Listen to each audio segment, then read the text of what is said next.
Hey everybody, I'm Nick Haslam. This is Cosmic Surface episode 59. Before we get started, I want to acknowledge the bee with the stripy bum that just showed up in the native bee in Australia. One of the inspirations for me on my personal journey has been the bee that showed up pretty spontaneously when I was doing a 1 month dieter in the Peruvian Andes with the Noya tree, Bourbonsano as well, and ayahuasca. And had a lot of breakthrough experiences there. And when things were at its lowest, the thing that came through was the hum of the bee, and that natural resonance. And that was the inspiration for me for my media company, Hum, which is now Hum Live. And the logo comes from the ancient bee in Egypt. And so I wanted to speak about my anecdotal, personal experience with a blue lily ritual, the Great Pyramid on an equinox. You can pay, maybe this is a bit taboo or whatever, you can pay a couple of hours to be in there alone. I was there with my partner at the time, medicine woman, and had a couple of hours to go have a blue lily experience. And some of you may know the blue lily is all throughout Egypt, and for good reason. It is a different species than blue lotus, but people kind of use them interchangeably. But the blue lily is about threefold transformation, the unification of the divine masculine and feminine, from what I've learned. You have the rose for the divine feminine. You have the hawthorn, which was the what Jesus was wearing on his head, and the blue lily, which is the unification of the two. So part of what I've been doing over these years, living the sacred sites, is making medicine. Or being a part of that co-creative process. If I wasn't making them, I didn't make them directly myself, but I was part of that process. So when you do have access to hawthorn and rose grown locally and with the sacred spring water, making them on solstices and equinoxes, it can be potent medicine. So there's a lot of information out there on the general web, I guess, about what people think the blue lily is, my experience with it, and the ritual ceremonies with it now. Meditations are probably a closer word to it. It's not necessarily psychedelic in the way that people would expect.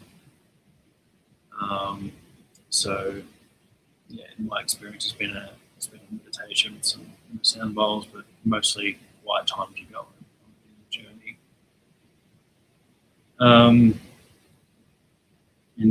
Also working with it for longer periods of time as well. So what we do know is that the lily grows in many bodies of water, and its roots are really, really strong as shoots. They get into that muddy kind of sandy water, at least around here in Australia, and it's really hard to get out of the bottom. It's really grounded in the muck. it's like hard to. And then so the lily pad reaches up to the water, and then it opens and closes with the sun, and then it's also activated by lightning. So it's really in tune with all these different elements in the cosmos at the same time. And then there's also a relationship with the dragonfly as well. And people mistakenly in Australia, it's a typical, which they think is an alien. Actually, it's a dragonfly, which is to do with the same threefold transformation. You know, it shows up a lot. It's the Sacred Trinity. What have you. So, what was my experience in Egypt? Taking out all of the different researchers, all of the different theories, and everything like that. I do have quite the knack in, in my, what I believe one of my skills is I have a knack of finding the gold in things and find the right people, get to the gold with fields. So, ended up visiting some sites during the day, and at night time went to an Equinox. I believe it was in the second half of the year. Equinox.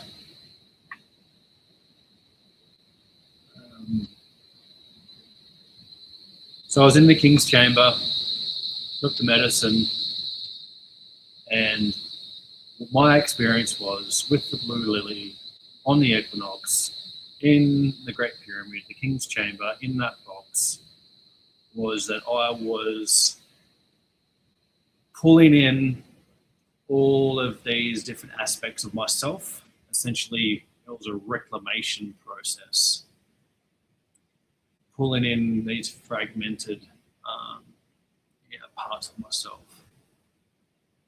I had no kind of expectation necessarily going in there. I didn't know what was going to happen. And I've worked with Blue Lily enough to know that not to really necessarily expect, kind of big experiences that people might be more familiar with in different medicines. So it was a healing process. It was a connecting with my higher self. It was connecting with the fullest spectrum of who I am. And I don't want to overlay too much extra story on that. I know there's a bit of a build up to this, but I just want to really share the true experience the best that I can. And in its simplest form, I was pulling in more aspects of who I am that had either been fragmented, lost along the way in this physical life, previous lives, whatever it may be. But when you're talking about who I am beyond just the physical, it was reclaiming and bringing back in those parts of me, so I can be more fully me, know more of who I am, and integrate more of those aspects of myself. So that was my experience with Blue Lily on the Equinox in the King's Chamber of the Great Pyramid in Egypt. So thank you so much for listening, and this is Newcastle.